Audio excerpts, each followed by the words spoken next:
Old Norse specialist Dr. Jackson Crawford. A design featuring 3 interlocking triangles is frequently seen in modern art associated with the Viking Age and in some examples of art from the Viking Age. But we don't know what this symbol was called in Old Norse, nor, if it is indeed a symbol rather than an artistic design, what exactly it symbolizes.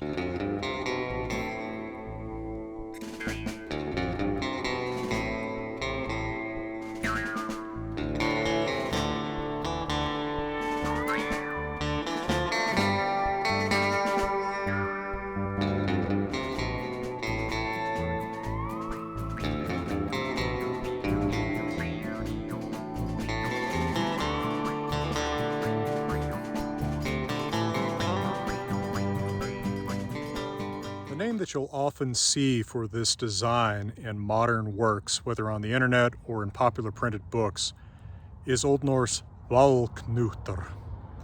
Now, that is a potential Old Norse word.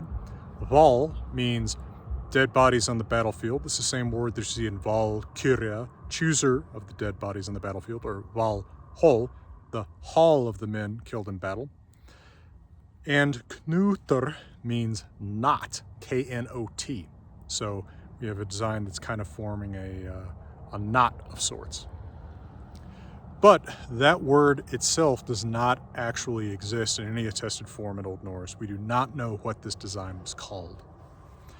Now we see it most prominently on picture stones. These are distinct from rune stones. They don't have any writing on them. They just have pictures that come from the island of Gotland, a part of modern-day Sweden.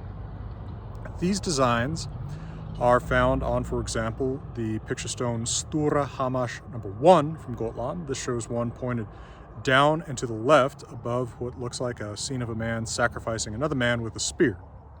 2 large birds are flying nearby, which we could plausibly take to be ravens or eagles, both prominent in Norse art and imagination. And there are other men standing at attention with swords, shields, and helmets. And then there's there's 2, maybe 3 of these. The third one could just be a triangle under a figure mounted on a horse on the Tangelgårda picture stone, also from Gotland. Now, mostly because of the picture showing up on Stora Hamash 1, what looks like a scene of human sacrifice with 2 large birds who could plausibly be ravens, this design has often been associated in modern times with the god Odin, hence the name Valknútr, Val, because so many things associated with Odin have that word in them, right? His Valkyries who pick up the dead, and Valhall or Valhalla where those dead men go. But again, we don't necessarily know that there is such an association with Odin in ancient or medieval times.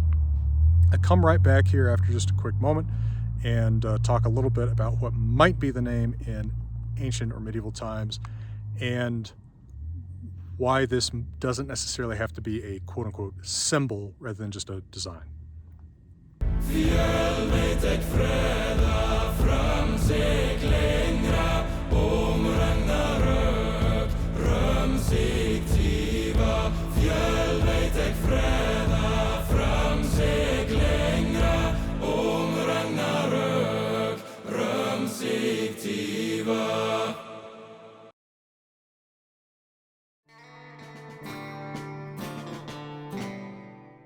As to what this might have been called in Old Norse, Snorri Sturluson in Skaldskaparmál, part of his prose Edda, says, Hrungnir otti hjarta það frakt af horðum steini og tindótt með 3 hornum, svo sem síðan gert ristubragð, það Hrungnis hjarta heitir.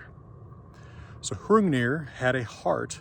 Hrungnir is a Jotun, that is giant or anti-god, enemy of the gods, who fights Thor in a memorable duel.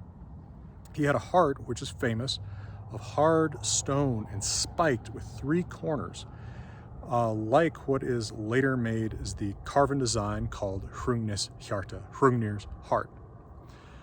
Now, nothing in the depictions of this design on picture stones like Stora Hamash 1 or Tangelgårda or in worn objects like the Nene River ring from England would lead us to expect an association with evil beings like the Jotnar, anti-gods giants.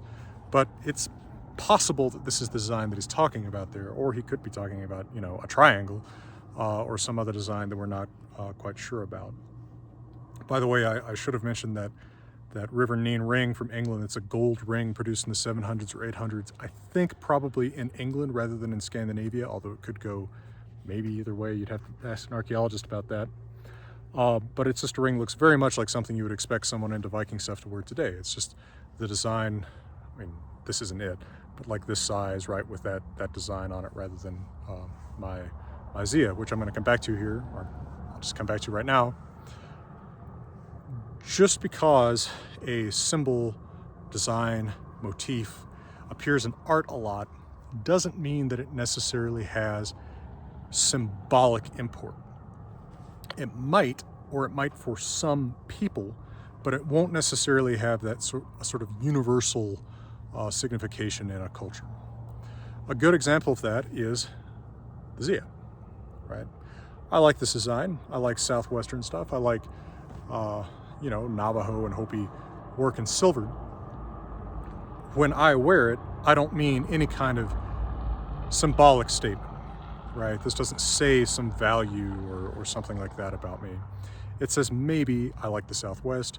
I don't know if that's exactly symbolic weight. For some people it might have, and it does have a greater significance, right? The Zia people, from whom the Zia symbol originates, have greater wealth of associations with it that I don't have, not being part of that people, part of that cultural background. And of course it resembles other sun symbols in some ways, and some people might wear a sun symbol of any kind, maybe as a statement about the sun, liking the sun one way or the other, and other people might just like how it looks or happen to have picked it up at a time that means something to them or have been given it by someone who means something to them. It is possible that something like Valknútr, whatever we can call this interlaced triangle design, was in a similar place 1,000 years ago in Scandinavia. Maybe for someone who did have an association, maybe that was with Odin. It's very hard for us to know about it because no one talks about it, no one writes about it anywhere. And it could just be that it was an aesthetic design for most people, one way or another, maybe with other symbolic associations for someone, but we can't know that. We are so often in a position where we know less about the past than the most confident people with the slickest audio values online want to say that we are. Well, this marks one of many times in this channel that I have talked about things that people often refer to as runes, but are not runes, because runes are a writing system. They're not just a collection of things that look angular and Viking-y. So check out some other videos about similar subjects if this piques your interest. Some of them even have pretty good audio from back when I had mics that worked. For now, thank you Patreon and everyone out there. I'll watch for a message about signed books right after this sign off. And for now, beautiful Colorado, I'm wishing you all the best. Hey folks. Not for the first or last time, I am at Boulder Bookstore signing books over here. So if you have a hankering for a signed Poetic Edda, Saga the Volsung, Two Sagas of Mythical Heroes, or even Wanderers, Havamal, you can go to boulderbookstore.net at the link you see on your screen or in the description and order yourself one. We even have an option for personalizations, although they can take a little while because I can only come here so often.